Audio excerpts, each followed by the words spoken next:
Hello. Hello. ಜೈ ಶ್ರೀರಾಮ್. ಜೈ ಶ್ರೀರಾಮ್. ನಮಸ್ಕಾರ sir.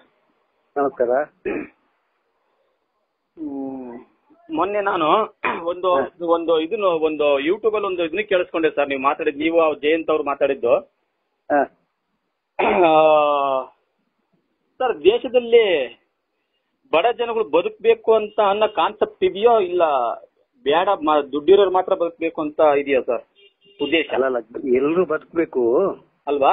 ಎಲ್ಲರೂ ಬದುಕಬೇಕು. ನಾನು ಹೇಳುದು ಈಗ ಅವ್ರು ಯಾರು ಇದು ಮರ್ಡರ್ ಆಗಿದೆ ಅದಕ್ಕೆ ನ್ಯಾಯ ಸಿಕ್ಬೇಕು ಅಲ್ವಾ? ನ್ಯಾಯ ಸಿಗ್ಬೇಕು. ಬಡವರು ದೊಡ್ಡವರು ಅಂತಲ್ಲ, ಬಡವರು ದೊಡ್ಡವರು ಅಂತ ನಾವು ಸಪೋರ್ಟ್ ಮಾಡುದಿಲ್ಲ. ಆಯ್ತು ಆಯ್ತು. ಆ ಪರ ಈ ಪರ ಅಂತ ಇಲ್ಲ. ಆದ್ರೆ ಪದೇ ಪದೇ ತೇಜವಧೆ ಮಾಡುದು ಅದು ಇದೇನೋ ಕ್ಷೇತ್ರದ ಬಗ್ಗೆ ಯಾರು ಮಾತಾಡಬಾರ್ದು. ಅದಕ್ಕೆ ನ್ಯಾಯ ಸಿಕ್ಬೇಕು. ನಾನು ಸಹ ಬರ್ತೇನೆ ಅದಕ್ಕೆ. ಎಲ್ರು ಬರ್ತೇನೆ, ಲಕ್ಷಗಟ್ಟಲೆ ಜನ ಇದ್ದೇವೆ ನಾವು. ನ್ಯಾಯ ಸಿಕ್ಬೇಕು. ಅಲ್ಲ, ಲಕ್ಷಗಟ್ಟಲೆ ಅಲ್ಲ, 120 ಕೋಟಿ ಜನ ಇದೀವಲ್ವಾ ನಾವು. ಓಕೆ ಓಕೆ, ಎಲ್ರು ದೊಡ್ಡವರಿಲ್ಲ. ನೋಡಿ, ಹೋದ ಸಲ ಅಲ್ಲಿ ಬಂಗಾಡಿಯಲ್ಲಿ 4 ಜನ ಗಂಡಸರು ಒಬ್ಬನನ್ನು ಕೊಂದು ಇಲ್ಲಿ ಧರ್ಮಸ್ಥಳದಲ್ಲಿ ಹಾಕಿ ಸಿಮೆಂಟ್ ಹಾಕಿ ಇದು ಮಾಡಿದ್ರು. ಅದಕ್ಕೆ ಯಾರು ಮೈಸೆಟ್ಟೆಲ್ಲ ನ್ಯಾಯ ಕೊಡ್ಲಿಲ್ಲ. ಬರೀ ಇಲ್ಲಿ ದುಡ್ಡು ಮಾಡ್ಬೇಕು ಅಂತ ಹಾಗೆಲ್ಲ ಮಾಡಬಾರ್ದು ಇವ್ರೆ. ಎಲ್ರು ನೋಡಿ, ನಮ್ಮ ಮಗ ಸತ್ತ, ಅದಕ್ಕೆ ಅವತ್ತು 8 ವರ್ಷಕ್ಕೆ ಮೊದಲು ನಾವು ಕೇಳಿದ್ದೇವೆ, ನಾವು ಒಂದು ನ್ಯಾಯ ತೆಗೆದುಕೊಡಿ ಅಂತ. ವಿಘ್ನೇಶ್ ಒಬ್ಬ ಡಾಕ್ಟರ್ ಅಂತ ಇಲ್ಲಿ ಮಂಗಳೂರಲ್ಲಿ ಬೆನ್ನಿದ್ದು ಒಂದು ಕೊಂಡ ನೀರು, ಒಂದು ಬಾಟ್ಲಿ ನೀರು ಮತ್ತೊಂದು ತುಂಡು ಮಾಂಸ ತೆಗ್ದದ್ದು, ಮರು ದಿವಸ ತೀರಿ ಹೋದ. ಅದಕ್ಕೆ ಯಾರು ಇದಕ್ಕೆ ಪಾಪ ಅವರು ಹೇಳಿದ್ರೆ ಇವ ನ್ಯಾಯ ಕೊಡುದಿಲ್ಲ ಯಾರು. ಮೈಶೆಟ್ಟಿ ಇದು ಒಂದು ಗ್ಯಾಂಗ್ ಮಾಡಿ ಅಲ್ಲಿ ಧರ್ಮಸ್ಥಳ ದೊಡ್ಡದು ಒಂದು ಇದುಂಟಲ್ಲ ಇವ್ರೆ, ಅದ್ರ ಹೆಸರು ಹೇಳಿದ್ರೆ ಇವರಿಗೆ ದುಡ್ಡು ಮಾಡ್ಲಿಕ್ಕೆ ಆಗ್ತದೆ. ಒಂದು ಅದು ಸೌಜನ್ಯಕ್ಕೆ ನ್ಯಾಯ ಸಿಕ್ಬೇಕು. ಎಲ್ರು ಹೇಳುದು ಅದೇ. ಪಾಪ ಅದು ಆಗ್ಬಾರ್ದಿತ್ತು, ಆಗಿದೆ. ಇನ್ನೇನು ಅವ್ರಿಗೆ ಏನಾದ್ರೂ ಪರಿಹಾರ ಅಥವಾ ದೇವರ ಮೇಲೆ ಭಾರ ಇಟ್ಟು ಯಾರು ಮಾಡಿದ್ದಾರೆ ಅವರ ಮೇಲೆ ಕಾನೂನು ಕ್ರಮ ಕೈ ತಗೊಳ್ಳಿ. ಅದಕ್ಕೆ ನಾವೇನು ಮಾಡಲ್ಲ, ಅದರ ಮೇಲೆ ಇವ್ರು ಹೋಗ್ಲಿ, ಕಾನೂನು ಕ್ರಮದಲ್ಲಿ ಹೋಗ್ಲಿ ಇವರು. ನೋಡಿ, ಸಂತೋಷ್ ರಾವ್ ಒಬ್ಬ ನಿರಪರಾಧಿ. ಹೌದು ಸರ್, ಎಲ್ಲ ನಾನು ನೋಡ್ತಾ ಇದ್ದೇನೆ, ಗೊತ್ತುಂಟು. ನೋಡಿ, ನಿನ್ನೆ ಪೂರ್ತಿ ಹೇಳ್ಬೇಡಿ, ನಮ್ದು ಸ್ವಲ್ಪ ಕೇಳಿಸ್ಕೊಳ್ಳಿ. ನಾನ್ ಕಾಲ್ ಮಾಡಿದ್ದೀನಿ ನಿಮಗೆ. ಆಯ್ತಾಯ್ತು. ಒಬ್ಬ ನಿರಪರಾಧಿನ, ಒಬ್ಬ ದೇವಸ್ಥಾನಕ್ಕಂತ ಬಂದಂತ ನಾವು ಜನಗಳು, ನಾವು ದಾವಣಗೆರೆಯಿಂದ ಮಾತಾಡ್ತಿರೋದು, ದೇವಸ್ಥಾನಕ್ಕೆ ಅಂತೇಳಿ ಬಂದ್ರೆ ಈ ರೀತಿ ಅನಾಹುತ, ಇಂತ ದೊಡ್ಡ ಮಟ್ಟದ ಅನಾಹುತಗಳು ಆಗ್ತವೆ ಅಂತಂದ್ರೆ ಅವ್ರ ತಂದೆ ಒಬ್ರು ಮೇಷ್ಟ್ರು, ವಿದ್ಯೆ ಕಲಿಸ್ಕೊಡೋ ಮೇಷ್ಟ್ರಿಗೆ ಈ ಗತಿ ಬರುತ್ತೆ ಅಂದ್ರೆ ದೇಶ ಯಾವ ಮುಟ್ಟಾಳತನಕ್ಕೆ ಹೋಗಿದೆ. ಒಂದು, ಎರಡನೇದಾಗಿ ಮಹೇಶ್ ಶೆಟ್ಟರ್ ಆಗಿರ್ಬೋದು, ಗಿರೀಶ್ ಮಟ್ಟಣ್ಣ ಆಗಿರ್ಬೋದು, ಪ್ರಸನ್ನ ರವಿ ಆಗಿರ್ಬೋದು, ಹೋರಾಟಗಾರರು ಯಾರೇ ಆಗಿರ್ಬೋದು, ಅವ್ರು ಯಾರು ಕೂಡ ಪೂಜ್ಯರು ಬರೀ ಆರೋಪ ಮಾಡ್ತಿದ್ದಾರೆ, ಅಪರಾಧಿನ ಮಾಡಿ ನಿಲ್ಸಿಲ್ಲ ಅಲ್ಲಿ. ಆದ್ರೆ ಹೇಳಿರೋದು ಯಾರು? ಸಂತೋಷ್ ರಾವ್ ನಿರಪರಾಧಿ ಅಂತ ಹೇಳಿದ್ಯಾರು? ಈಗ ನಾವೀಗ ಕಣ್ಣಾರೆ ಕಂಡವರು ಯಾರಿಲ್ಲ ಸರ್. ಕೇಳಿ ಸರ್, ಅದಕ್ಕೆ ಅಲ್ವಾ ಸರ್, ಅದಕ್ಕೇನೆ ಸಿಬಿಐ ನ್ಯಾಯಾಲಯ ಹೇಳಿರೋದು ಸಂತೋಷ್ ರಾವ್ ನಿರಪರಾಧಿ ಅಂತೇಳಿ. ಅವತ್ತಿಂದ ಸ್ಥಳೀಯರಿಗೆ ಯಾರ ಮೇಲೆ ಡೌಟ್ ಬರ್ತದೋ ಅವ್ರ ಮೇಲೆ ಹೆಸರು ಹೇಳ್ತಾ ಇರ್ತಾರೆ. ಅದನ್ನ ನ್ಯಾಯ ಅನ್ಯಾಯನ ತೀರ್ಮಾನ ಮಾಡೋದು ಕೋರ್ಟು.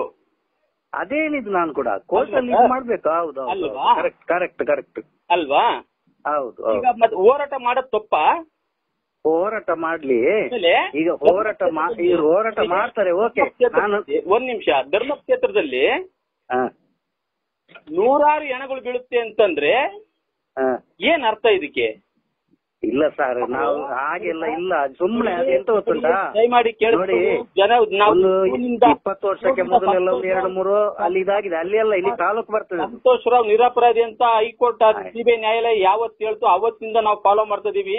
ಒಬ್ರನ್ನ ಇಡೀ ರಾಜ್ಯದ ಜನ ಅಲ್ಲ, ಇಡೀ ದೇಶದ ಜನ ಫಾಲೋ ಮಾಡ್ತಿದ್ದಾರೆ. ಮಾತಾಡ್ಬೇಕಾದ್ರೆ ಫೋನ್ ನಲ್ಲಿ ಕೆಟ್ಟ ಶಬ್ದಗಳನ್ನ ಬಳಸೋದನ್ನ ನಿಲ್ಸಿ. ಒಂದು, ಎರಡನೇದಾಗಿ ಮನೆಯಲ್ಲಿ ಹೆಣ್ಮಕ್ಳಿದ್ದಾರೆ, ಆಯ್ತಾ? ಇವ್ ಒಂದು ದೊಡ್ಡ ಸಮಸ್ಯೆ ನಡೆಸಿದ್ರು, ಮತ್ತೊಂದು ನಡೆಸಿದ್ರು ಒಂದು ಅಂದ್ ಮಾತ್ರಕ್ಕೆ ಯಾರೇನ್ ದೇವರಾಗೋದಿಲ್ಲ ಈ ಜಗತ್ತಲ್ಲಿ. ಎಲ್ರು ಕಷ್ಟಪಟ್ಟು ದುಡೆ ಮಾಡಿ 4 ಜನಕ್ಕೆ ಯಾರು ಅನ್ನ ಹಾಕಕ್ ಆಗಲ್ಲ ಅಷ್ಟು ಸುಲಭವಾಗಿ. ಯಾವ್ದಾದ್ರು ಸೋರ್ಸ್ ಆಫ್ ಇನ್ಕಮ್ ಬಂದ್ರೆ ಮಾತ್ರನೇ ಸಾಧ್ಯವಾಗೋದು ಹಾಕೋದಕ್ಕೆ ಅನ್ನನ. ಹೌದು, ಅದೆಲ್ಲ ಓಕೆ. ಇವರು ವೇದಿಕೆಗೆ ಬಂದ್ರೆ ಸರ್ ಲ್ಯಾಂಗ್ವೇಜ್ ಯೂಸ್ ಮಾಡಿದ್ರಲ್ಲ, ನನಗೆ ಬೇಜಾರಾಯ್ತು. ನನಗೆ ಯಾರು ಸರ್ ವಿಡಿಯೋ ಮಾಡ್ತಾರೆ, ಅದಕ್ಕೆ ಫಂಡಮೆಂಟಲ್ ರೈಟು ಸರ್. ನಿಮ್ಮನೆ ಹೇಳಿದ್ರಲ್ಲ, ನಿಮ್ಮ ಮಗನಿಗೆ ಹಿಂಗಾಗಿದ್ದೆ ಅಂತ ಹೇಳ್ಬಿಟ್ಟು ಅದಕ್ಕೆ ನೋವು ವ್ಯಕ್ತಪಡಿಸ್ತೀವಿ. ನೀವು ನನಗೆ ಶತ್ರು ಅಲ್ಲ ರೀ. ಅಲ್ಲ ನಮ್ಮ ಹಾಗೆ ತುಂಬಾ ಅಲ್ಲಿ ಆಗಿದೆ ಬೆಳ್ತಂಗಡಿ ತಾಲೂಕಿನಲ್ಲಿ. ನೀವು ನನಗೆ ಯಾವ್ದಕ್ಕೆ ಅವ್ರು ಹೇಳಿದ್ರು ಬರುದಿಲ್ಲ ಸರ್. ನೀವು ಮೈಶೆಟ್ಟಿ ತಂಡ ಉಂಟಲ್ಲ, ಯಾವ್ದಾಗ ಇದೊಂದು ಹುಡುಗಿಯನ್ನು ಮಾತ್ರ ಅದನ್ನ ನೀವು ಮಾಡ್ಲಿ, ಅದು ಅದಕ್ಕೆ ನ್ಯಾಯ ಸಿಕ್ಲಿ ಅಂತ ಹೇಳುದು ನಾವು ಕೂಡ. ಅಲ್ಲಿ ಒಂದ್ ಹುಡುಗಿ ಮಾತ್ರ ಅಂತಂದ್ರೆ ಆ ಹುಡುಗಿ ಕೇಸ್ ತಗ್ಲಾಕೊಂಡಿದ್ದಕ್ಕೆ ಬಾಕಿ ಎಲ್ಲರೂ ಹೊರಗೆ ಬರ್ತಾ ಇದೆ, ಈಗ ಬರುತ್ತೆ. ಸರಿ, ಅದು ಮಾಡ್ಲಿ ಅಂತ ಹೇಳುದು ನಾವು ಕೂಡ. ಅದು ಮಾಡ್ಲಿ, ಅದಕ್ಕೆ ನಾವು ಸಪೋರ್ಟ್ ಇದೆ. ಅಲ್ಲ ಮಾಡ್ಬೇಕು ಸರ್, ಸಪೋರ್ಟ್ ಮಾಡ್ಬೇಕು. ಹೌದೌದು, ಅದು ಸಪೋರ್ಟ್ ಇದೆ. ಇದು ಹೋದ್ರೆ ಒಂದು ಮಾತ್ರ ಇವ್ರು ಮಾತಾಡುದು 99 ಬೇರೆ ಅದು ಗವರ್ಮೆಂಟ್ ಎಂಡಮೆಂಟ್ ಆಗ್ಬೇಕು, ಕತ್ತೆಯವರನ್ನು ದಾರಿಯಲ್ಲಿ ತಂದು ಇಡ್ತೇನೆ, ಮತ್ತೆ ರಾರೀಶ್ ಪೂಂಜಾ ಇದ್ದಾರಲ್ಲ, ಅವರ ಕುಟುಂಬ ಸರ್ವನಾಶ ಆಗ್ಬೇಕು, MLA ಇದೆಲ್ಲ ಯಾಕೆ ಸರ್ ಮಾತಾಡ್ಬೇಕು? ಅವ್ನು ಯಾವನ್ರಿ ಹರೀಶ್ ಪೂಜಾ, ಅವ್ ಯಾರ್ರಿ ಅವನು ನಾನು ವೋಟ್ ಹಾಕಿದ್ರೆ ಮಾತ್ರ ಕಂಡ್ರೆ ಅವ್ನು MLA ಆಗೋದು? ಅಲ್ಲ ರೀ, ನಮ್ಮ ಗ್ರಾಮದಲ್ಲಿ ಒಳ್ಳೆ ನಮ್ಮ ಇಡೀ ತಾಲೂಕಲ್ಲಿ ನಮ್ ಸಪೋರ್ಟ್ ಇದ್ರೆ ರಾಜಕಾರಣಿಗಳು ನಮ್ ಸಪೋರ್ಟ್ ಅಲ್ಲ. ಸರಿ, ಓಕೆ, ಅದು ಯಾರ್ಯಾರು ಯಾಕೆ ಬೈಬೇಕು, ಇವ್ರು ಯಾರು ನ್ಯಾಯ ತೆಗಬೇಕು ಅದನ್ನ ಮಾತ್ರ ಹೇಳ್ಬೇಕಲ್ಲ. ಒಂದ್ ನಿಮಿಷ, ಮತ್ತೆ ಕ್ಷೇತ್ರದಲ್ಲಿ ಒಬ್ಬ MLA ಆಗಿದೆ ಅಂದ್ಮೇಲೆ ಮತ್ತೆ ಯಾರನ್ನ ಕೇಳ್ಬೇಕು? ಯಾವನಾರು ಬಂದು ಒಬ್ಬನಾರು ನ್ಯಾಯವಾಗಿ ಮಾತಾಡ್ತಾ ಇದ್ದಾನೆ ಸ್ಟೇಜ್ ಮೇಲೆ? ಇಲ್ಲಿ ಹೈಕೋರ್ಟ್ ಎಲ್ಲಾದ್ರೂ ಹೋಗ್ಬಿಟ್ಟು ಹೌದು ಸರ್ ಹಿಂಗಾಗಿದೆ ನೋಡಿ ಅಂತ ಹೇಳ್ಬಿಟ್ಟು ಯಾರಾದ್ರೂ ಇವತ್ತಿನವರೆಗೂ ನ್ಯಾಯವಾಗಿ ಜವಾಬ್ದಾರಿ ತಗೊಂಡ್ ಮಾಡಿದಾರ ಇವರೆಲ್ಲ? ಇವರು ವೋಟ್ ಮಾತ್ರ ಬೇಕಾ? ಇವ್ರು ಹೆಂಡತಿ ಮಕ್ಳು ಮಾತ್ರ AC ಕಲ್ ತಿರ್ಗಾಡದ? ಅದೇ ನಾನು ಹೇಳುದು, ಕಾನೂನು ಪ್ರಕಾರ ಹೋಗ್ಲಿ ಅಂತ ಹೇಳುದು ನಾವು. ಕಾನೂನು ಪ್ರಕಾರ ಹೋಗ್ಲಿ. ಊರಿನ ಜನರು, ದೇಶದ ಜನರೆಲ್ಲ ಕಾಮುಕರು, ತಾಲೂಕಿನ ಜನರು ರೇಪಿಸ್ಟ್ ಅಂತ ಹೇಳಿದ್ರೆ ತಾಲೂಕಿನ ಕೇಳಿಲ್ಲ ಬಿಡಿ, ಆತರ ಹೇಳಕ್ ಹೋಗ್ಬೇಡಿ. ಅದೆಲ್ಲ ಅಲ್ಲ, ಧರ್ಮಸ್ಥಳದ ಗ್ರಾಮ ನೋಡಿ, ಅದು ಪಾಂಗಳದಲ್ಲಿ ಆಗಿದ್ದು. ಪಾಂಗಳ ಧರ್ಮಸ್ಥಳ ಕ್ಷೇತ್ರದ ಒಳಗೆ ಆಗ್ಲಿಲ್ಲ. ಧರ್ಮಸ್ಥಳದಲ್ಲಿ ಇಷ್ಟೆಲ್ಲ ಅನಾಚಾರ ಆಗ್ತಿದೆಯಲ್ಲ, ಅಲ್ಲ ಧರ್ಮಸ್ಥಳದಲ್ಲಿ ಆಗ್ಲಿಲ್ಲ. ಪೊಲೀಸ್ ಡಿಪಾರ್ಟ್ಮೆಂಟ್ ನೋಡ್ತಾ ಇದ್ದಾರೆ. ದೊಡ್ಡ ಮಟ್ಟದ ಆರೋಪ ಬರ್ತಾ ಇದೆಯಲ್ಲ, ಏನ್ ಮಾಡ್ತಾ ಇದಾರೆ ಮತ್ತೆ ಅವರು ಗ್ರಾಮಸ್ಥರು? ಬಂದ್ರೆ ಇವರು ಪ್ರತಿಭಟನೆಯಲ್ಲಿ ಹೋಗಿ ಪ್ರಚಾರ ಮಾಡಿದ್ದು ಟಿವಿಯಲ್ಲಿ ಬಂದು, ಅದೇ ಹೇಳಪ್ಪ ನೋಡಿ. ಟಿವಿಯಲ್ಲಿ ಬಂದಿದ್ದು ಅವನು ಶೆಟ್ಟಿನಲ್ಲ, ಅವನು ಬನ್ನಿ ಅವ್ನು ಜಾತಕ ತೋರಿಸ್ತೀನಿ ಬನ್ನಿ, ನಾವು ಇಲ್ಲಿ ಕಣ್ಣೆದುರುಗಡೆ ನಾವು. ಯಾಕಂದ್ರೆ ರಾಕೇಶ್ ಶೆಟ್ಟಿ, ಪವರ್ ಟಿವಿ ಅವರು. ರಾಕೇಶ್ ಶೆಟ್ಟಿ ಗೊತ್ತುಂಟು, ನಾನು ಮೊನ್ನೆ ಕಾರ್ಕಳದಲ್ಲಿ ಎಲ್ಲ ನಮ್ಗೆ ಸಿಕ್ಕಿದ್ರು ಅವರು. ಹೇಳ್ತೀನಿ ಕೇಳಿ, ಮನುಷ್ಯ ನ್ಯಾಯ ಬೇಕು ಸರ್. ಮನೇಲಿ ಹೆಣ್ಮಕ್ಳು ಇದಾವೆ, ನಿಮ್ಮ ಮನೇಲಿ ಇದಾವೆ, ನಮ್ಮ ಮನೇಲಿ ಇದಾವೆ. ನಾವೆಲ್ಲ ನಾನು ಹೇಳಿದ್ದು ಎಲ್ರಿಗೆ ನ್ಯಾಯ ಸಿಕ್ಬೇಕು, ಹೆಣ್ಮಕ್ಳಿಗೆ ಅಂತ ಅಲ್ಲ, ಗಂಡಸು ಮಕ್ಳು ಹೋದ್ರೆ ಅವ್ರಿಗೂ ಸಿಗ್ಬೇಕು ಅಲ್ವಾ? ಆಯ್ತು, ಪಾಪ ಒಂದು ನಿರಪರಾಧಿನ ಅಷ್ಟ್ರ ಮಟ್ಟಿಗೆ ಇದ್ ಮಾಡಿದಾರಲ್ಲ, ಇಡೀ ಕುಟುಂಬ ಸರ್ವನಾಶ ಆಗಿದೆಲ್ಲ. ಆ ಪಾಪ ಅವ್ರ ಇಡೀ ಮನೆ ಮಂದಿ ಎಲ್ಲ ತಲೆ ತಗ್ಗಿಸ್ಕೊಂಡು ತಿರುಗಾಡೋ ಪರಿಸ್ಥಿತಿ ಆಗಿತ್ತಲ್ಲ ಇಲ್ಲಿ ತನಕ. ಸಂತೋಷ್ ರಾವ್ ತಾಯಿ ತೀರ್ಕೊಂಡ್ರಲ್ಲ, ಯಾರು ಹೊಣೆ ಇದಕ್ಕೆ? ಅದು ನೋಡಿ, ಎಲ್ಲ ನೋಡಿ, ನಾವು ಸಾಮಾನ್ಯರು ಅದಕ್ಕೆ ಇದು ಅಲ್ಲ, ಕಾನೂನು ಪ್ರಕಾರ ಹೋಗ್ಬೇಕದು. ಹೌದು ಸರ್, ಕಾನೂನು ಪ್ರಕಾರ ಹೋಗ್ಬೇಕು. ಹಾಸ್ಪಿಟಲ್ ಕಮಿಟಿ ರಚನೆ ಮಾಡಿದ್ದು ಯಾರು ಸರ್? ಹೈಕೋರ್ಟ್, CBI ನ್ಯಾಯಾಲಯ ಮಾಡಿದ್ದು. ಇವತ್ತು ರಾಜ್ಯ ಸರ್ಕಾರ ಆಗ್ಲಿ ಅದನ್ನ ಮುಂಚೂಣಿ ಒಂದ್ ಸ್ವಲ್ಪ ಸ್ಟಾರ್ಟಿಂಗ್ ಸಿದ್ದರಾಮಯ್ಯ ಸಾಹೇಬ್ರು ಸ್ವಲ್ಪ ಇದು ಮಾಡಿದ್ರು, ಮತ್ತೆ ಬರ್ತಾ ಇಲ್ಲ ಅದು. ಅಲ್ಲಿಗೆ ಪ್ರಭಾವ ಯಾರು ಸರ್ ಹಂಗಾರೆ? ಅದೇ ಸರ್ಕಾರದ ಮೇಲೆ ಒತ್ತಡ ಇಡ್ಬೇಕು ನೋಡ್ರೆ, ಸರ್ಕಾರ ಒತ್ತಡ ಇಟ್ಟರೆ ಕಾನೂನು ಪ್ರಕಾರ ಹೋಗೋದಿಲ್ಲ. ಅಲ್ಲ ಸರ್, ನಿಮ್ದು ನಮ್ಗೆ ಸಪೋರ್ಟ್ ಇಲ್ಲ ಅಂದ್ಮೇಲೆ ಮತ್ತೆ ಒತ್ತಡ ಯಾರ್ದೋ ಬರುತ್ತೆ ಅವಾಗ. ಈಗ ನಾವು ನೀವು ಈ ತರ ಕಚ್ಚಾಡ್ಕೊಂತ ಇರ್ತೀವಿ, ಆಗ ಯಾವ ಅದೇ ಈಗ ಇದೇನಾಗಿದೆ ಗೊತ್ತಲ್ಲ, ನಾವು ಕಚ್ಚಾಟ ಆಗಿದೆ. ಅವನು ನಮ್ಮವನ್ನ ತಿನ್ಕೊಂಡು ಹೋಗ್ತಾನೆ, ಅವ್ನು ಸಗಣಿ ತಿನ್ನ ಜನಗಳು ಅವರು, ಅವ್ರಿಗೆ ಸಪೋರ್ಟ್ ಮಾಡುವಂತೀರ ಹಂಗಾದ್ರೆ? ನೋಡಿ, 25-30 ವರ್ಷದಿಂದ ಇದು ಸ್ವಸಹಾಯ ಸಂಘ ಉಂಟು ಇವ್ರೆ ಸರ್, ಏನ್ ತಕರಾರಿಲ್ಲ. ಇವರ ಹೋರಾಟದಿಂದ ನಂತರ ಈಗ ದುಡ್ಡು ಕಟ್ಟುದಿಲ್ಲ ಎಲ್ಲ ಹೇಳ್ತಾರೆ. ಹೌದು, ಅದಕ್ಕೆ ಹೇಳ್ತೀನಿ ಕೇಳಿ, ನಾವು ಅದಕ್ಕೆಲ್ಲ ಕೂತ್ವಪ್ಪ ಅದಕ್ಕೆಲ್ಲ ನಾವು ಕುಮ್ಮಕ್ ಕೊಡೋದಿಲ್ಲ. ಒಂದು ಸ್ವಸಹಾಯ ಸಂಘದಂತ ಏನ್ ಬರುತ್ತೆ ಅದನ್ನ ಹಾರ್ಬೇಗ ಇದ್ ಮಾಡ್ಕೊಂಡಿದಾರ, ನೋಟಿಫಿಕೇಶನ್ ಮಾಡ್ಕೊಂಡಿದಾರ. ಒಂದು ಯಾವ್ದಾದ್ರು ಬ್ಯಾಂಕ್ ಮುಖಾನೆ ಬ್ಯಾಂಕ್ ಅಕೌಂಟ್ ನಂಬರ್ ಕೊಡ್ಲಿ, ವ್ಯವಹಾರ ಯಾವಾಗ್ಲೂ ಲೀಗಲ್ ಅಲ್ಲಿ ಇರ್ಬೇಕಲ್ವಾ? ಅಲ್ಲ, ಇಷ್ಟವರೆಗೆ ಏನ್ ತೊಂದ್ರೆ ಇಲ್ಲ ಸರ್, ಕಟ್ತಾರೆ. ಅಲ್ಲ ಸರ್, ಸ್ವಲ್ಪ ಕಮ್ಮಿ ಮಾಡಿದ ಒತ್ತಡ ಮಾಡಿದ್ರೆ ಬಡ್ಡಿ ಕಮ್ಮಿ ಮಾಡ್ತಾರೆ ಅವರು. ಜನಗಳು ಇಲ್ಲಿ ತನಕ ಮಾಡಿದ್ದೆ ಯಾಕಂತಂದ್ರೆ ಜನಗಳು ನಮ್ಮ ದೇಶದಲ್ಲಿ ವಿದ್ಯಾವಂತರ ಕೊರತೆ ತುಂಬಾ ಇದೆ ಸರ್. ವಿದ್ಯಾವಂತರ ಕೊರತೆ ತುಂಬಾ ಇದೆ.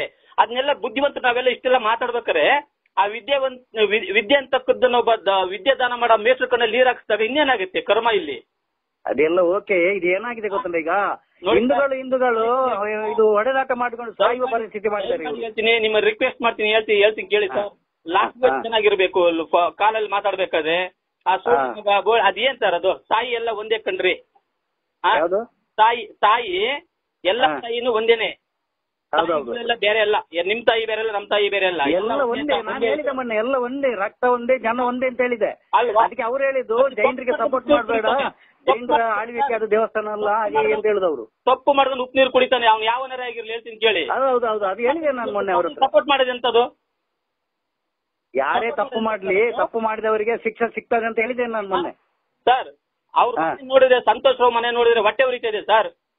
ಹೌದೌದು ನಾವು ಹೋಗ್ಲಿಲ್ಲ, ಅವತ್ತು ಹೋಗ್ಬೇಕು. ಮತ್ತೆ ಅಲ್ಲ ನಮಗೆ ಅದರ ಮೇಲೆ ಇದೆ. ನಾನು ಹೇಳಿದ್ರೆ ಯಾರು ನ್ಯಾಯ ಯಾರಿಗೆ ನ್ಯಾಯ ಸಿಗ್ಬೇಕು ಅಂತ ಹೇಳುದು ನಾವು. ಮಹೇಶ್ ಶೆಟ್ರು ನಮ್ಮ ಇದಕ್ಕೆ ಬರ್ಲಿಲ್ಲ, ಅದ್ ಮಾಡ್ಲಿಲ್ಲ ಇದ್ ಮಾಡ್ಲಿಲ್ಲ ಅಂತ ಹೇಳಿದ್ರಲ್ಲ, ಬೇಕಾದಂತ ನಮ್ಮದಕ್ಕೆಲ್ಲ ನಮ್ಮ ತುಂಬ ಬೆಳ್ತಂಗಡಿ ತಾಲೂಕಲ್ಲಿ ತುಂಬಾ ಹೋಗಿ ಇದಾಗಿದೆ, ಯಾರು ಬರೋದಿಲ್ಲ ಅವರು. ನಮ್ಮ ದೇಶ ಸುಮ್ಮನೆ ಕ್ಷೇತ್ರದ ಬಗ್ಗೆ ಒಂದು ಹೋರಾಟ ಮಾಡಿದ್ರೆ ಅಲ್ಲಿ ನೋಡಿ 50 ಕ್ವಿಂಟಲ್ ಮೊನ್ನೆ ಬೆಳ್ತಂಗಡಿಯಲ್ಲಿ ಎಲ್ಲ ಅಕ್ಕಿ ಉಳಿದಿದೆ, ಅಕ್ಕಿ ತರಕಾರಿ ಎಲ್ಲ ಇದು ಮಧ್ಯಾಹ್ನ ಊಟಕ್ಕೆ ಅದು ಎಲ್ಲ ಇರೋ ಗೋಡನಲ್ಲಿ ಕೊಂಡೋಗಿ ಹಾಕುದು. ಮತ್ತೆ ಈ ಸಂಘದವರೆಲ್ಲ ಉಂಟಲ್ಲ, ಅವರು ಗೂಗಲ್ ಪೇ ಉಂಟು, ದುಡ್ಡು ಕಳಿಸ್ತಾರೆ ಈ ಸಂಘದ ಇವರಿಗೆ, ಏನು ತಮ್ಮಣ್ಣ ಶೆಟ್ಟಿ ಮತ್ತೆ ಯಾರು ಇವರು ನಮ್ಮ ಮಟ್ಟನ್ ಮತ್ತೆ ಮೈ ಶೆಟ್ಟಿ ಎಲ್ಲರಿಗೆ ಅವರಿಗೆ ಕ್ಷೇತ್ರಕ್ಕೆ ಹೋರಾಟಕ್ಕೆ ನಿಂತಂತೆ ಇವರಿಗೆ ದುಡ್ಡು ಬರ್ತಾ ಉಂಟು ಸರ್.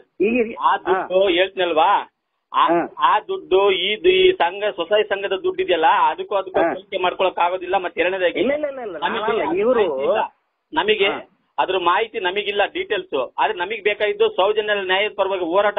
ಅದೇ ನಾನು ಅದು ನನಗೆ ಸಹ ಇದುಂಟಲ್ಲ, ನನಗೆ ಅದ್ರ ಬಗ್ಗೆ ನನಗೆ ತುಂಬಾ ಇದುಂಟು, ನಾನು ಓದಿದ್ದೇನೆ ಪ್ರತಿಭಟನೆಯಲ್ಲಿ. ನೀವ್ ಹೇಳಿದ್ರಲ್ಲ ನಮ್ಮ ಮಗನಿಗೆ ಹಿಂಗಾಯ್ತು ಅಂತ ಹೇಳ್ಬಿಟ್ಟು ನಾವು ಅದಕ್ಕೆ ವಿಷಾದ ವ್ಯಕ್ತಪಡಿಸ್ತೀವಿ. ನಾವ್ ಅದು ಸಂತೋಷ ಪಡಕ್ಕಾಗತ್ತೇನ್ರಿ ಒಂದ್ ಸಾವಿಗೆ? 17 ವರ್ಷದ ಮಗು ಸತ್ತಾಗ ಯಾವನು ಬರ್ಲಿಲ್ಲ ಅದಕ್ಕೆ ಬೇಕಲ್ಲ ಸರ್ ಸರ್. ಏನಾಗುತ್ತೆ ಒಂದ್ ನಿಮಿಷ, ನನ್ನ ಮಗನಿಗೆ ದುಡ್ಡು ಕಲೆಕ್ಷನ್ ಮಾಡಿದ್ರಿ ಇವರು ಮೈಸೂರು ಜನ, ನೈಟ್ ಕಲೆಕ್ಷನ್ ಮಾಡಿ ಕಾರ್ ತಗೊಂಡಿದ್ದಾರೆ ಅವರು. ನೈಟನ್ನೇ ಒಂದ್ ಕುಟುಂಬನ ಇಲ್ಲ ಅನಿಸ್ಬಿಡ್ತಾರೆ ಅಂತಂದ್ರೆ ಮಟ್ಟಿಗಿರತ್ತೆ, ಹೆಂಗ್ ಬರಕ್ ಸಾಧ್ಯ ಆಗತ್ತೆ? ಈಗ ಜನಗಳು ಧ್ವನಿ ಎತ್ತಿದ್ದಕ್ಕೆ ಜನಗಳು ಸ್ವಲ್ಪ ಸಪೋರ್ಟ್ ಮಾಡಿರೋದಕ್ಕೆ ಇವತ್ತು ಸ್ವಲ್ಪ ಎಲ್ಲ ನಾವು ಇಡೀ ರಾಜ್ಯದ ದೇಶದ ತುಂಬಾ ಜನಗಳೆಲ್ಲ ಕರೆಕ್ಟ್ ಆಗಿ ನೋಡ್ತಾ ಇರೋದಕ್ಕೆ ಇದು ಒಂದು ಕರೆಕ್ಟ್ ಆಗ ರಿಯಲ್ ಫ್ಯಾಕ್ಟ್ ಕೈ ಸಿಗ್ತಾ ಇದೆ. ಇಲ್ಲ ಇನ್ನೇನಲ್ಲಿ ಆಗುದಿಲ್ಲ ಅಂತ ಆಗುದಿಲ್ಲ. ಎರಡನೇದಾಗಿ ಹೇಳ್ತೀನಲ್ವಾ, ಎರಡನೇದಾಗಿ ಇದು ಆಕ್ವಿಟಲ್ ಕಮಿಟಿ ರಚನೆ ಮಾಡಿದ್ದು ಮಹೇಶ್ ಶೆಟ್ಟಿ ಆಗ್ಲಿ ಗಿರೀಶ್ ಮಟ್ಟಣ್ಣ ಆಗ್ಲಿ ಅಲ್ಲ, ಮಾನ್ಯ ಸಿಬಿಐ ನ್ಯಾಯಾಲಯ ರಚನೆ ಮಾಡಿರೋದು. ಅವ್ರು ಏನೋ ಆರೋಪ ಮಾಡ್ತಾ ಇದ್ರು ಅಷ್ಟೇ, ಆದ್ರೆ ಆರೋಪಿ ನಾವಲ್ಲ ಅಂತ ಬಂದು ಹೇಳ್ಬೋದಲ್ಲ, ಅದ್ರಲ್ಲೇನಿದೆ ಬೇಳೆಕಾಳು? ಇಡೀ ದೇಶದ ಜನ ನೋಡ್ತಾ ಇದೀವಿ ಸರ್, ಒಬ್ರಲ್ಲ ಇಬ್ರಲ್ಲ ಹೇಳ್ತೀನಿ ಕೇಳಿ. ನಾವು ಪ್ರತಿ ಜೂನ್ ನಿಂದ ಯಾವತ್ತು ಸಿಬಿಐ ನ್ಯಾಯಾಲಯದ ಆದೇಶ ಹೊರಗೆ ಬಂತು ಅವತ್ತಿನಿಂದ ನೋಡಕ್ ಸ್ಟಾರ್ಟ್ ಮಾಡಿದೀವಿ ನಾವು. ಹೌದೌದು, ಅದು ಎಂತ ಗೊತ್ತುಂಟಾ, ನೀವು ಹೇಳಿದಾಗೆ ಕಾನೂನು ಪ್ರಕಾರನೇ ಇದೆಲ್ಲ ಹೋಗ್ಬೇಕು ಹೊರತು. ಮಹೇಶ್ ಶೆಟ್ರು ತುಂಬಾ ನ್ಯಾಯಯುತವಾಗಿ ಬರ್ತಾ ಇದಾರೆ. ಇಲ್ಲಿ ಸಿಗಬೇಕಾಗಿರೋಂತ ಒಂದು ಡಾಕ್ಟರ್ ಸರ್ಟಿಫಿಕೇಟ್ ಆಗಿರ್ಬೋದು, ಪೊಲೀಸ್ ಇನ್ವೆಸ್ಟಿಗೇಷನ್ ಆಗಿರ್ಬೋದು, ಯಾವ ಒಂದು ಕೂಡ ನ್ಯಾಯವಾಗಿಲ್ಲ. ಅಲ್ಲಿ ಎಲ್ಲ ಹಳ್ಳ ಹಿಡಿಸ್ಕೊತಿದ್ದಾರೆ.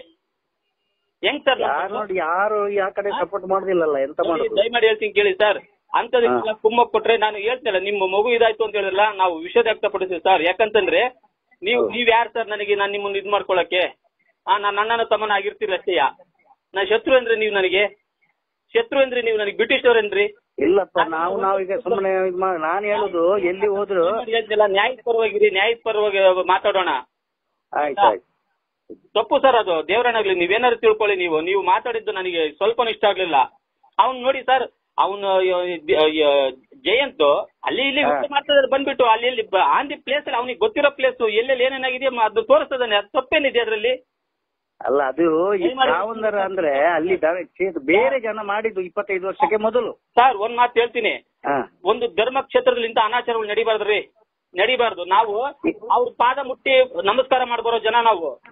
ಅವ್ರ ಮೇಲೆ ಅಪೋದ ಬರ್ತಾ ಇದೆ ನೋಡಿ, ಅದಕ್ಕೆ ಸಪೋರ್ಟ್ ಕಾವಂದವ್ರು ಮಾಡುದಿಲ್ಲ. ಅದಕ್ಕೆ ನೋಡಿ ಯಾರೋ ಮಾಡ್ತಾರೆ. ಮಹೇಶ್ ಶೆಟ್ಟಿ ಮೇಲೆ ನಾವು ಸ್ಟಾರ್ಟಿಂಗ್ ಸಿಟ್ ಮಾಡ್ಕೊಂಡ್ವಿ, ಅರ್ಥ ಮಾಡ್ತೀವಿ ಸ್ವಲ್ಪ. ಬರ್ತಾ ಬರ್ತಾ ಬರ್ತಾ ಪ್ರತಿ ಒಂದು ಹೈಯರ್ ಅಥಾರಿಟಿ ಆಫೀಸ್ಗಳಲ್ಲಿ ಕೈ ನಡೀತವೆ ಅಂತಂದ್ರೆ ಸಂತೋಷ ಮಾಡಕ್ಕಾಗತ್ತೇನ್ರಿ? ಅವನು ಆ ರೀತಿ ಹೊಡೆದ್ಬಿಟ್ಟು ಪಾಪ ಹುಡುಗನ್ ಅವನ್ನ ಒಬ್ಬ ವಿದ್ಯಾವಂತ, ಅವನು ದೇಶದ ಪ್ರಜೆ ಅಲ್ವೇನ್ರಿ ಅವನು? ಹೊಟ್ಟೆ ನೋಡಿ 12 ವರ್ಷ ಬೇಕಿಲ್ಲ, ಅದು ಒಂದೇ ವರ್ಷದಲ್ಲಿ ಆಗ್ತಿತ್ತು. ಏನು ಮತ್ತೆ ಯಾಕೆ ಮಾಡ್ಲಿಲ್ಲ ಇವರು? 12 ವರ್ಷ ಇನ್ನು ಎಲ್ಲ ಪ್ರತಿ ಸಲ ಹೋರಾಟ ಮಾಡಿ ಮಾಡಿ ಮಾಡಿ ಮಾಡಿ ಹೋರಾಟಕ್ಕೆ ಎಲ್ಲರೂ ಬೆಂಬಲ ಉಂಟು. ದಯಮಾಡಿ ಹೇಳ್ತೀನಿ, ಇಂಥದಕ್ಕೆಲ್ಲ ನೀವು ಹಿರಿಯರು ಇದ್ದೀರಿ ಅಂತ ಕಾಣಿಸುತ್ತೆ. ನಾನು ನಿಮ್ಮ ಮುಂದೆ ಸ್ವಲ್ಪ ವಯಸ್ಸಲ್ಲಿ ಚಿಕ್ಕೊಂಡಿದ್ದೀನಿ ಅನ್ಸುತ್ತೆ. ಆದ್ರೆ ಜ್ಞಾನ ಮುಖ್ಯ, ತುಂಬಾ ಮುಖ್ಯ. ಇದು ಹಿಂಗೆ ಬಿಟ್ಕೊಂಡು ಹೋದ್ರೆ ಮುಂದೊಂದ್ ದಿವಸ ಮಕ್ಕಳು. ನಾವೀಗ ಅಲ್ಲಿ ನಾವೊಂದು 5,000 ಜನ ಉಂಟಲ್ಲ, ಧರ್ಮಸ್ಥಳದಿಂದ ಉಜಿರೆವರೆಗೆ ಎಲ್ಲ ಕಾವಲು ಮಾಡ್ತಾ ಇದ್ದೇವೆ. ಯಾರು ಎಂತ ಅನಾಹುತ ಆಗ್ತದೆ ಉಂಟು. ತಪ್ಪು ಯಾವನ್ ಮಾಡಿದ್ದನ ಅವನು ತಪ್ಪು ಮಾಡಿದವನು ಶಿಕ್ಷೆ ಅನುಭವಿಸ್ಲಿ. ಅನುಭವಿಸ್ತಾನೆ. ನಾವು ಧೀರಜ್ ಜೈನು, ಮಲ್ಲಿಕ್ ಜೈನು, ಉದಯ್ ಜೈನು ಅವರೇ ಆಗ್ಬೇಕು ಅಂತ ನಾವ್ ಯಾರು ಬಯಸಿಲ್ಲ. ಅಲ್ಲಿ ತಪ್ಪು ಮಾಡಿದ್ದ ಯಾವನಿದಾನ ಅವನು ಅವನಿಗೆ ಶಿಕ್ಷೆ ಆಗ್ಬೇಕು. ಅದೇ ಹೇಳಿದ್ದು ಇವರ ಮೇಲೆ ಇದು ಮಾಡ್ತಾರೆ. ಅಕ್ವಿಟಲ್ ಕಮಿಟಿ ರಚನೆ ಮಾಡಿದ್ಮೇಲೆ ಹೈಕೋರ್ಟ್ ಅದ್ನ ಯಾಕೆ ಸರ್ ಮುಂಚೂಣಿ ತರ್ತಾ ಇಲ್ಲ? ಅಲ್ಲೆಲ್ಲ ಮುಚ್ಚಾಕ್ತಿದ್ರಲ್ಲ, ಅಷ್ಟು ಪ್ರಾಬ್ಲಮ್ ಸರ್ ಸಂತೋಷ್ ರಾವ್ ಏನಾದ್ರು ಅಪ್ಪಿತಪ್ಪಿ ಸಾಧ್ಯನಾ? ಅದು ಅದೇ ಮಾಡ್ಬೇಕು ಅಂತ ಹೇಳುದು ನಾವು, ಅದನ್ನು ಅದಕ್ಕೆ ಸಪೋರ್ಟ್ ಮಾಡುದಿಲ್ಲ. ಅಲ್ಲಿ ಅವ್ರ ಮನೆಯಲ್ಲಿ ತಿನ್ನೋದ್ ಗೊತ್ತಿಲ್ಲ, ಅವ್ರು ಮಾಡಕ್ಕಾಗತ್ತಾ? ರಾಜಕೀಯದವರು ಎಲ್ಲ ಸಪೋರ್ಟ್ ಮಾಡ್ಬೇಕು ಅದಕ್ಕೆ. ಯಾರೋ ರಾಜಕೀಯದವರಾ? ಅಲ್ಲ, ಎಲ್ಲ MLA ಅವರೆಲ್ಲ ಇದ್ದಾರಲ್ಲ, ನಮ್ಮ ಕಾಂಗ್ರೆಸ್ ಬಿಜೆಪಿ ಎಲ್ಲ ರಾಜಕೀಯದವರ ಬರ್ಬೇಕಲ್ವಾ? ಎಲ್ಲಿ ಅವ್ರು ಬರುದಿಲ್ಲ, ನಾವು ಕಿತ್ತಾಡ್ಕೊಂಡು ಸಾಯ್ಬೇಕಲ್ಲ ಇಲ್ಲಿ ಅಲ್ವಾ? ಅದಕ್ಕೆ ಸರ್ ಅದಕ್ಕೆ ನಾನು ಮೊನ್ನೆ ಹೇಳಿದ್ದು, ಯಾರಿಗೆ ವಸಂತ ಟೀಗೆ ಹೇಳಿದ್ದು, ನಾನು ಅದೇ ಹೇಳಿದ್ದು ಸರ್. ಅದಕ್ಕೆ ಹೇಳಿದ್ ನಾನು ನಿಮ್ಗೆ ಹೇಳಿದ್ದು, ಮಾತಾಡ್ಬೇಕಾದ್ರೆ ನಾವ್ ಯಾಕೆ ಕಿತ್ತಾಡ್ಕೊಡ್ಬೇಕು? ಅದೇ ನಾನು ಮೊನ್ನೆ ಅವರಿಗೆ ಸ್ವಲ್ಪ ಹೇಳಿದ್ದೆ. ಅವರಿಗೆ ಕೆಟ್ಟ ಮಾತು ಯಾಕೆ ಬಳಸ್ಬೇಕು? ಯಾಕಂದ್ರೆ ಅವರೆಲ್ಲ ಈಗ ನೋಡಿ, ನಿಮಗೆ ಗೊತ್ತಿಲ್ವಾ, ನೀವು ಸುಮ್ನೆ ಇರಿ. ಅವ್ನ್ ಗೊತ್ತಿದೆ ಜಯಂತಿಗೆ ಅವ್ನು ಹೋಗಿ ಮಾಡ್ತಾ ಇದಾರೆ ಅವರು. ಅವ್ರಿಗೆ ನೀವು ಫೋನ್ ಮಾಡ್ಕೊಂಡು ಹಂಗೆಲ್ಲ ಮಾತಾಡೋದು ಎಂತದ್ದು ಸರ್? ಅದು ಅಲ್ಲ ಸರ್, 1,000 ಸಲ ಇವರು ಬೈಯುವುದು ಇಲ್ಲ ಸರ್, ಡಿಪಾರ್ಟ್ಮೆಂಟ್ ಬೈಯುವುದು, ಅವರಿಗೆ ನಂಬಿಕೆ ಇಲ್ಲ ಸರ್. ಸರ್ ರಿಕ್ವೆಸ್ಟ್, ನಿಮ್ಮ ಹತ್ರ ರಿಕ್ವೆಸ್ಟ್, ನಾನು ಒಪ್ಪೋದು ನಿಮ್ದು. ನೀವು ಅಡ್ಡದಿಡ್ಡಿ ಮಾತಾಡ್ಬಿಡಿ ದಯಮಾಡಿ, ನಿಮ್ ಕೈ ಮುಗಿತೀನಿ. ಅರ್ಥ ಮಾಡ್ತೀನಿ ಸ್ವಲ್ಪ, ಹಂಗ್ ಹಂಗೆ ಆ ತರ ಎಲ್ಲ ಮಾತಾಡಬಾರ್ದು. ದೇಶ ಹಾಳಾಗ್ ಹೋಗುತ್ತಿದ್ದು ನೀವು ಹಿಂಗೆ ನೀವು ಹಿರಿಯ ಮಾಡ್ತಾ ಹೋದ್ರೆ. ಇಲ್ಲ ದೇಶ ಒಳ್ಳೇದಾಗ್ಬೇಕಂದ್ರೆ ಇದು ಮಾತಾಡಿದ್ ನಾನು. ಮತ್ತೆ ಒಳ್ಳೇದ್ ಮಾಡ್ಬೇಕು ಅಂತಂದ್ರೆ ಮತ್ತೆ ಕರೆಕ್ಟ್ ಆಗಿ ಮಾತಾಡ್ಬೇಕು ಸರ್. ನೀವು ಹೋಗಿ ಯಾರೋ ಅಲ್ಲ, ನಾವು ಇಡೀ ದೇಶದ ಜನರಿಗೆ ಬೈಬಲ್ ಸರ್. ಅಲ್ಲ ನೋಡಿ, ಯಾರು ತಪ್ಪು ಮಾಡಿದಾರೆ ಶಿಕ್ಷೆ ಸಿಗ್ಬೇಕು ಅಷ್ಟೇ. ನಾವ್ ಅದನ್ನ ಹೇಳ್ತಿರೋದು ಸರ್. ಇವ್ರು ಏನ್ ಮಾಡಿದ್ದಾರೆ, ದೇಶದ ಜನರಿಗೆ ಎಲ್ಲರಿಗೆ ಬೈಯುವುದೇ ಇವರು. ಯಾರು ತಮ್ಮಣ್ಣ ಶೆಟ್ಟಿ ನೋಡಿ, ನೀವು ವಾಟ್ಸಪ್ ಅಲ್ಲಿ ನೋಡಿ, ಪ್ರತಿ ಸಲ ಬೈತಾ ಇದ್ದಾರೆ. ಮತ್ತೆ ನೋಡಿ ಇವಳು ಪ್ರಸನ್ನ ರವಿ ನೋಡಿ, ಅವಳು ಸ್ಟೇಜ್ಗೆ ಹೋದ್ರೆ ಮೈಕ ಸಿಕ್ಕಿದ್ರೆ ಸಾಕು, ಊರಿನ ಜನರಿಗೆ ಬೈದು, ಎಲ್ಲ MLA ಎಲ್ಲ ಡಿಪಾರ್ಟ್ಮೆಂಟ್ ಇವ್ರಿಗೆಲ್ಲ ವಕೀಲರಿಗೆ ಎಲ್ಲರಿಗೆ ಬೈಯುವುದೇ ಇವ್ರೆ. ನೋಡ್ರಿ, ವಕೀಲರಿಗೆ ಯಾರು ಬೈದಿಲ್ಲ, MLAಗೆ ಬೈಬೇಕಾಗತ್ತೆ. ಯಾಕೆ ಬೈಬೇಕಾಗತ್ತೆ ಗೊತ್ತಾ? ನಮ್ ಸಪೋರ್ಟ್ ಅವ್ರಿಗೆ ಕೊಟ್ಟಿದೀವಿ, ಅದಕ್ಕೆ ನಾವು ನಮ್ ಕೆಲಸ ಮಾಡ್ತಿಲ್ಲ, ನಾವು ಹೇಳ್ಬೇಕಾಗತ್ತೆ. ಮತ್ತೆ ಅವರಿಗೆ ಬೈಯುದಂದ್ರೆ ಅಂತ ಕೆಟ್ಟ ಶಬ್ದಗಳು, ಕೆಟ್ಟ ಶಬ್ದಗಳೇ ಬೈಯುವುದು. ಒಳ್ಳೆ ಶಬ್ದ ಸಾವಿಗಿಂತಲೂ ಕೆಟ್ಟ ಶಬ್ದ ತುಂಬಾ ಇಂಪಾರ್ಟೆಂಟಾ ಸರ್? ಕೆಟ್ಟದ ಅಂದ್ರೆ ಅದು ಕೇಳಲಿಕ್ಕೆ ಆಗುದಿಲ್ಲ ಸರ್. ವಾಟ್ಸಪ್ ಅಲ್ಲಿ ಎಲ್ಲ ನಾವು ನೋಡ್ತಾ ಇದ್ದೇವೆ. ಸಾವು ದೊಡ್ಡದ, ಕೆಟ್ಟ ಮಾತು ದೊಡ್ಡದ? ಅಲ್ಲಲ್ಲ, ಕೆಟ್ಟ ಮಾತುಗಳೇ ಬಾಯುವುದು ಸರ್. ಅಲ್ಲ, ಮರ್ಯಾದೆ ಕೊಟ್ಟ ಏನಿಲ್ಲ. ನೀವು ಹಿರಿಯರಾಗಿದ್ದೀರಾ, ನೀವು ದಯಮಾಡಿ ಸರಿಯಾಗಿ ಅರ್ಥ ಮಾಡ್ಕೋಬೇಕು. ನೀವು ಸಾವು ಇನ್ನೊಂದಿಲ್ಲ ಸರ್.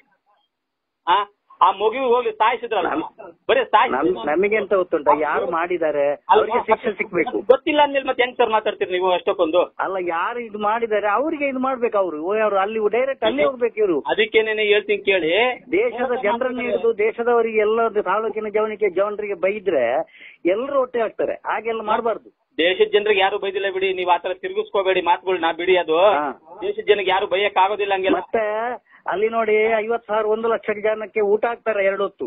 ಅಲ್ಲ ರೀ, ಜನರ ಭಕ್ತಾದಿಗಳ ದುಡ್ಡು ಖರ್ಚು ಮಾಡ್ತಾರೆ, ಅವರ ಸ್ವಂತ ದುಡ್ಡಲ್ಲ. ಈಗ ಹೇಳ್ತೀನಿ ಕೇಳಿ, ನಾನು ಬಂದ್ಬಿಟ್ಟು ನನ್ನ ಮಂಜುನಾಥ ಸ್ವಾಮಿ, ಅಣ್ಣಪ್ಪ ಸ್ವಾಮಿ ಅಂತೇಳಿ ಉಂಡಿ ದುಡ್ಡು ಹಾಕ್ತೀನಿ. ಹೌದೌದು, ಅನ್ನ ಪದೇ ಯಾರು ಎತ್ತಬಾರ್ದು, ಅದು ತುಂಬಾ ತಪ್ಪಾಗತ್ತೆ. ಹೇಳ್ತೀನಿ ಕೇಳಿ, ಮಾತು ಬಾರಿ ತಪ್ಪಾಗತ್ತಿದು. ಅರ್ಥ ಮಾಡ್ಕೊಂಡು ಮಾತಾಡ್ಬೇಕು. ಬೆವ್ರ ಸುರ್ಸೆ ತಾನೇನ ದುಡ್ಬಿಟ್ಟು ಹಾಕಿದ್ರು 10 ಜನಕ್ಕೆ ಅನ್ನನ? ಅಲ್ಲಲ್ಲ, ಅವ್ರ ಸ್ವಂತ ಅಲ್ಲ, ಭಕ್ತಾದಿಗಳಿದ್ದೆ. ಮತ್ತೆ ಅದೇ ಭಕ್ತಾದಿಗಳು ನೋಡಿ, ಕಟೀಲ್ನಲ್ಲಿ ಸುಬ್ರಹ್ಮಣ್ಯ ಎಲ್ಲ ದೇವಸ್ಥಾನದೇ ದುಡ್ಡು. ಕೇಳಿ ದಯಮಾಡಿ, ದೇವಸ್ಥಾನದೇ ದುಡ್ಡು, ಹಾಕ್ಲಿಕ್ಕೆ ಆಗುದಿಲ್ಲ. ಯಾಕೆ ಕಳಿಸ್ತಾರೆ ಜನಗಳು ದೇವಸ್ಥಾನಕ್ಕೆ ಅಂತೇಳಿ?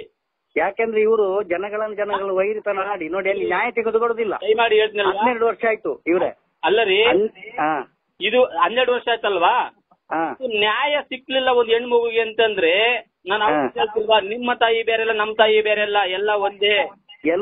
ಸರಿಯಾಗಿ ಮಾತಾಡ್ಬೇಕು, ಕರೆಕ್ಟ್ ಆಗಿ ಹೇಳ್ತೀನಿ ಕೇಳಿ, ಅರ್ಥ ಮಾಡ್ಕೊಳ್ಳಿ ದಯಮಾಡಿ. ತುಂಬಾ ನೋವಾಗ್ತಾ ಇದೆ. ಯಾಕಂದ್ರೆ ನಾವು ಪಿನ್ ಟು ಪಿನ್ ನೋಡ್ಕೊಂಡ್ಬರ್ತೇವೆ. ಜೂನಿಂದ ಸಂತೋಷ್ ರಾವ್ ನಿರಪರಾಧಿ ಅಂತೇಳಿ CBI ನ್ಯಾಯಾಲಯ ಅವ್ರನ್ನ ಹೊರಗ್ ಬಿಟ್ಟ ಮೇಲೆ ಅಲ್ಲಿಂದ ಏನೇನ್ ನಡೀತಿದೆ ಅಂತ ನೋಡ್ತಾ ಇದೀವಿ. ಈ ಒಂದು ವಿಚಾರ ನಮ್ಗೆಲ್ಲ ಪರಿಪೂರ್ಣವಾಗಿ ಅರ್ಥವಾಯ್ತು ಅಂತಂದ್ರೆ, ನಮಗೆ ಗಿರೀಶ್ ಮಟ್ಟಣ್ಣವ್ರು ಬಂದ ಮೇಲೆ ಅವರು ಕಾನೂನು ಚೌಕಟ್ಟಿನೊಳಗಡೆ ಏನೇನಿದೆ ಅಂತೇಳಿ ಬಿಡಿಯಾಗಿ ತೋರಿಸಿದ್ಮೇಲೆ ನಮ್ಗೆಲ್ಲ ನೀಟಾಗಿ ಅರ್ಥ ಆಗಿದೆ. ಇನ್ನೂ ಕೂಡ ಇದ್ರ ಮಧ್ಯದಲ್ಲಿ ಯಾರು ಕೂಡ ಸೆಂಟ್ರಲ್ ಬರಬಾರ್ದು. ಯಾಕೆ ಬರಬಾರ್ದು ಅಂತಂದ್ರೆ, ನ್ಯಾಯ ತಗೊಳ್ಬೇಕು ಮೊದ್ಲು, ಬಿಟ್ರೆ ದೇಶದ ಮೇಲೆ ತುಂಬಾ ಪರಿಣಾಮ ಬೀರುತ್ತೆ. ಅರ್ಥ ಮಾಡ್ಕೊಳ್ಳಿ ದಯಮಾಡಿ. ಅಲ್ಲ, ಅದು ಎಲ್ಲರೂ ಸಪೋರ್ಟ್ ಇದ್ದಾರೆ. ಸೌಜನ್ಯ ವಿಷಯದಲ್ಲಿ ಧರ್ಮಸ್ಥಳ ಕ್ಷೇತ್ರದವರ ಸಪೋರ್ಟ್ ಇದೆ. ನಾನು ಹೇಳೋವಷ್ಟು ಹೇಳಿದೀನಿ. ನಿಮಗೆ ಅರ್ಥ ಮಾಡ್ಕೊಳಕ್ ಬಂದ್ರೆ ಮಾಡ್ಕೊಳ್ಳಿ, ಇಲ್ಲಾಂದ್ರೆ ದಯವಿಟ್ಟು ನಿಮ್ಮ ಇದು. ಅಲ್ಲ, ನೀವ್ ಹೇಳಿ ಸರಿ, ನಾವು ಎಲ್ಲ ಅದಕ್ಕೆ ಸಪೋರ್ಟ್ ಇದೆ ಸೌಜನ್ಯ ವಿಷಯದಲ್ಲಿ ಅಲ್ವಾ? ಆದ್ರೆ ನೀವು ನಿಮ್ಗೆ ಬೈಯುದು ನಮ್ಗೆ ಬೈದು ಊರಿ ಎಲ್ಲರಿಗೆ ಬೈ ಅದು ಸರಿಯಲ್ಲ ಅದು. ಅವ್ರು ಬೈದಿಲ್ಲ ರೀ, ಯಾಕ್ರಿ ಹೆಂಗ್ ಮಾತಾಡ್ತೀರಾ? ಇಲ್ರಿ ವಾಟ್ಸಪ್ ಅಲ್ಲಿ ನೋಡಿ ಡೈಲಿ ಎಂತದು ಕೆಟ್ಟ ಶಬ್ದಗಳು ನೋಡಿ. ನಾನ್ ಹೇಳ್ತಿಲ್ವಾ ಹಂಗಾರೆ ನಾನ್ ಸರಿ ಇಲ್ಲ ಅಂತ ನಿಮ್ ಲೆಕ್ಕ. ಈಗ ಒಂದ್ ನೀವು ವಾಟ್ಸಪ್ ಅಲ್ಲಿ ನೀವು ಸರಿ ಇದ್ದೀರಾ, ನೀವು ಮಾತಾಡಿ ಸರಿ ಅಂತ ಕಾಣ್ತದೆ. ಒಂದ್ ಮಾತು ಕೇಳಿ, ನಾನು ಹೇಳ್ತಿಲ್ವೇ ಜೂನ್ ತಿಂಗಳಲ್ಲಿ ಯಾವಾಗ ಸಂತೋಷ್ ರಾವ್ ನಿರಪರಾಧಿ ಅಂತ ಸಿಬಿಐ ನ್ಯಾಯಾಲಯ ಮಾನ್ಯ ಮಾಡಿ ಇದನ್ನ ಪ್ರತಿನ ಆದೇಶ ಹೊರಗೊಳಿಸ್ತು, ಅಲ್ಲಿ ನಾವು ಫಾಲೋ ಮಾಡ್ತಾ ಇದೀವಿ. ಇನ್ನೇ ಏನ್ ಹೇಳ್ಬೇಕು? ಅದು ಸರಿ, ಓಕೆ ಸರ್, ಅದೆಲ್ಲ ಅಲ್ಲ ಅಂತ ಹೇಳಿಲ್ಲ ನಾನು. ಮತ್ತೆ ಇನ್ನೊಂದು ಎಂತ ಅಂತುಂಟಾ, ಇವರು ಕುಸುಮಾವತಿ ಇದ್ದಾರಲ್ಲ, ಇವರ ಸಜ್ಜನ ತಾಯಿ, ಅವರು ಮೈಸೂರಲ್ಲಿ ಒಂದು ವೇದಿಕೆಯಲ್ಲಿ ಹೇಳಿದ್ದಾರೆ, ಅಲ್ಲಿ ಹಗಲು ಕಡ್ದು ಹಾಕ್ತಾರೆ ಹೋಗ್ಬೇಡಿ ಅಂತ ಅವರು ಒಂದು ವೇದಿಕೆಯಲ್ಲಿ ಹೇಳಿದ್ದಾರೆ. ವಾಟ್ಸಪ್ ಅಲ್ಲಿ ಬಂದಿದೆ. ಆ ನಂತರ ಅವ್ರು ಏನಾಗಿದೆ ಸರ್, 5 ದಿನ ಧರ್ಮಸ್ಥಳಕ್ಕೆ ಬಂದಿದ್ದಾರೆ. ಮಗ ಹಿಂಗ್ ಇದಾಯ್ತು ಸರ್ ಅಂತ ಹೇಳಿದ್ರೆ ನಾವ್ ಅದಕ್ಕೆ ವಿಷಯ ವ್ಯಕ್ತಪಡಿಸಿದ್ವಿ, ಹೌದು ತಾನೆ? ಅಲ್ಲ ಅದು ಹಾಗೆಲ್ಲ ನೋಡಿ, ಹಾಗೆಲ್ಲ ಹೇಳ್ಬಾರ್ದು. ಯಾರು ಭಕ್ತಾದಿಗಳು ಧರ್ಮಸ್ಥಳಕ್ಕೆ ಹೋಗ್ಬೇಡಿ ಅಂತ ಹೇಳ್ಬಾರ್ದು ವೇದಿಕೆಯಲ್ಲಿ. ಹೇಳ್ಬಾರ್ದು. ಕರಳು ಮಗುನ್ ಒಂದು ಹಸು ಕರು ಕಳ್ಕೊಂಡ್ರೆ ಅದು ಎಷ್ಟು ತೊಳಲಾಟ ಆಡತ್ತೆ ಗೊತ್ತಿಲ್ಲ. ಸರಿ, ಅದಕ್ಕೆ ಹೋಗ್ತೇವೆ, ಕಳ್ಕೊಂಡಿದ್ದಕ್ಕೆ ಹೋಗ್ತಿದ್ದೇವೆ ನಾವು. ಅದಕ್ಕೆ ನ್ಯಾಯ ಸಿಗ್ಬೇಕು, ಯಾರೇ ಮಾಡ್ಲಿ ನ್ಯಾಯ ಸಿಗ್ಬೇಕು ಅಲ್ವಾ? ಮತ್ತೆ ಕ್ಷೇತ್ರಕ್ಕೆ ಹೋಗ್ಬಾರ್ದು ಅಂತ ಹೇಳ್ಬೇಕು ಯಾಕೆ ಇವರೆಲ್ಲ ಎಲ್ಲ ಸಂಘಟನೆಯವರು, ಪ್ರತಿಭಟನೆಯವರು ಹಾಗೆಲ್ಲ ಯಾಕೆ ಹೇಳುದು? ಎಲ್ಲಾ ದೇವರ ಕಡೆ ಇದು ಸ್ಟೇಜಲ್ಲಿ ಹೋಗಿ ಎತ್ತು ತಾಯಿ ಕರುಳಿನ ಕೂಗು ಕಂಡ್ರಿ, ಅದು ಅದಕ್ಕೆ ಯಾಕ್ರಿ ನೀವ್ ಇದ್ ಮಾಡ್ತೀರಿ ನೀವು? ಅದಲ್ಲ ಸರ್, ಇವರು ಇವ್ರು ಕುಸುಮಾವತಿ ಎಲ್ಲ ಭಾಷೆಯವರು ಇದ್ದಾರಲ್ಲ ನಮ್ಮ ಹೋರಾಟಗಾರರು. ಇಲ್ಲ ರೀ, ಅವರು ವೇದಿಕೆಯಲ್ಲಿ ಆ ಕ್ಷೇತ್ರಕ್ಕೆ ಹೋಗ್ಬೇಡಿ ಅಂತ ಹೇಳ್ತಾರೆ, ನೇತ್ರಾವತಿಯಿಂದ ಆಚೆ. ಇಲ್ಲ ಕ್ಷೇತ್ರಕ್ಕೆ ಹೋಗ್ಬೇಡಿ ಅಂತ ಹೇಳಿ ಎಲ್ಲ ನಾನು ಡೈಲಿ ಇವರು ಎಲ್ಲ ವೇದಿಕೆಗೆಲ್ಲ ಹೋಗಿ ದೂರದಿಂದ ನೋಡ್ತೇವೆ ನಾವು. 1,000, 2,000, 3,000 ಜನ. ಮಂಜುನಾಥ ಸ್ವಾಮಿ, ಅಣ್ಣಪ್ಪ ಸ್ವಾಮಿ ಮೇಲೆ ಯಾರು ಅಲ್ಲಿ ಕೋಪ ಅಲ್ಲ, ಅವ್ರು ಹೇಳುದು ಮಾತ್ರ ಆ ಕ್ಷೇತ್ರಕ್ಕೆ ಅಲ್ಲಿ ಧರ್ಮಸ್ಥಳಕ್ಕೆ ಹೋಗ್ಬೇಡಿ ಅಂತ. ಈಗ ಏನ್ ಮಾಡ್ತಾರೆ, ಇದು ಸುಬ್ರಹ್ಮಣ್ಯಕ್ಕೆ ಬಂದು ಕಟೀಲ್ಗೆ ಹೋಗಿ ಸೀದಾ ಹೋಗ್ತಾರೆ. ನಾನು ಮೊನ್ನೆ ಹೇಳಿದೆ, ಈ ಬೆಂಗಳೂರಿನವರು ಬಂದಿದ್ರು, ಏನ್ ಸರ್ ಧರ್ಮಸ್ಥಳಕ್ಕೆ ಹೋಗುದಿಲ್ಲ ಅಂತ ಹೇಳಿದ್ದೇನೆ. ಅದಕ್ಕೆ ನಮ್ಮ ಮೈ ಶೆಟ್ರು, ತಮ್ಮನ ಶೆಟ್ರು ಹೇಳ್ತಾರೆ, ಮಟನ್ ಎಲ್ಲ ಅಲ್ಲಿ ಹೋಗ್ಬಾರ್ದು, ಕಡಿತಾರೆ, ಕೊಲೆ ಮಾಡ್ತಾರೆ ಅಂತ ಹೇಳಿದ್ರು ಇವರು ಬೆಂಗಳೂರಿನವರು ಬಂದಿದ್ರು. ಒಂದು ಶಾಲೆ ಮುಗಿಸ್ಕೊಂಡು ಮನೆಗೆ ಹೋಗ್ತಾರ ಮಗುನ್ ಮತ್ತೆ ಹಿಂಗ್ ಮಾಡಿದ್ರೆ ಮತ್ತೆ ಇನ್ನೇನ್ ಸರ್ ತಿಳ್ಕೋಬೇಕು ಮತ್ತೆ ನಾವು? ಅದಕ್ಕೆ ಶಿಕ್ಷೆ ಯಾರೇ ಮಾಡ್ಲಿ ಶಿಕ್ಷೆ ಸಿಗ್ಬೇಕು. ಮಾತಿಗೆ ಸರಿಯಾದ ಉತ್ತರ ಬರ್ಬೇಕು ನಿಮ್ ಬಾಯಿಂದ. ಸರಿಯಾದ ಹೌದು, ಅದು ಯಾರೇ ಮಾಡ್ಲಿ ಅದಕ್ಕೆ ನಾವು ಸಪೋರ್ಟ್ ಇದ್ದೇವಲ್ಲ ಅವತ್ತಿನಿಂದ ಇವತ್ತಿನವರೆಗೆ. ಯಾವ ತರ ಸಪೋರ್ಟ್ ಸರ್? ಮುಂದ್ಗಡೆಯಿಂದ ಹೊರದ್ಬಿಟ್ಟು ಹಿಂದ್ಗಡೆಯಿಂದ ಕಾಲ್ ಕಟ್ಕೊಳ್ಳೋದಾ? ಅಲ್ಲ, ಬೈಬಾರ್ದು ಇವ್ರೆ. ನಿಮಗೆ ನಾನು ಬೈಬಾರ್ದು, ನಮಗೆ ನೀವು ಬೈಬಾರ್ದು. ಹೌದು, ಇದು ಇವ್ರು ಇದು ಮಾಡ್ತಾರಲ್ಲ, ಊರಿನ ಜನರಿಗೆಲ್ಲ ಬೈತಾರಲ್ಲ, ಯಾರು ಮಾಡಿದವರು ಯಾರು 4 ಜನ ಇದ್ದಾರೆ, ಅವ್ರಿಗೆ ಶಿಕ್ಷೆ ಸಿಕ್ಕಿ ಅಂತ ನಾವ್ ಹೇಳುದು. ಒಂದ್ ಮಾತು ಹೇಳಿ, ನಮ್ಮೂರಲ್ಲಿ ಏನಾದ್ರು ಈ ತರ ನಡೆದ್ರೆ ಆ ಕುಟುಂಬನ ಬಹಿಷ್ಕಾರ ಆಗ್ತೀವಿ, ಇಲ್ಲ ಅಂತಂದ್ರೆ ಹೊಡೆದ್ಬಿಡ್ತೀವಿ. ಹೌದು. ಮತ್ತೆ ಆ ಗ್ರಾಮಸ್ಥರು ಏನ್ ಮಾಡ್ತಿದಾರೆ? ಅವರು ಗ್ರಾಮಸ್ಥರೆಲ್ಲ ಒಂದು ಕುಟುಂಬಕ್ಕೆ ಏನ್ ಮಾತಾಡ್ಬೇಕು? ನ್ಯಾಯ ಸಿಕ್ಬೇಕು ಅಂತ ನಾವು ಒದ್ದಾಡಿದ್ದು 5-6 ವರ್ಷ ಹೋಗಿದ್ದೇವೆ. ಇದು ಇದೆಲ್ಲ ತೆಗಿರಿ, ಈ ತರ ಸಮರ್ಥನೆ ಮಾಡ್ಕೊಳ್ಳೋ ಮಾತಾಡ್ಬೇಡಿ ದಯಮಾಡಿ. ನಾವು 5-6 ವರ್ಷ ಬೆಳ್ತಂಗಡಿಯಲ್ಲಿ ಪ್ರತಿಭಟನೆ ಎಲ್ಲ ಆಗುವಾಗ ಹೋಗಿದ್ದೇವೆ. ಮಾತು ನಮ್ಗೆ ಅರ್ಥ ಆಗ್ತದೆ ಬಿಡಿ ಸರ್, ಆಯ್ತು ಇಡಿ ಸರ್.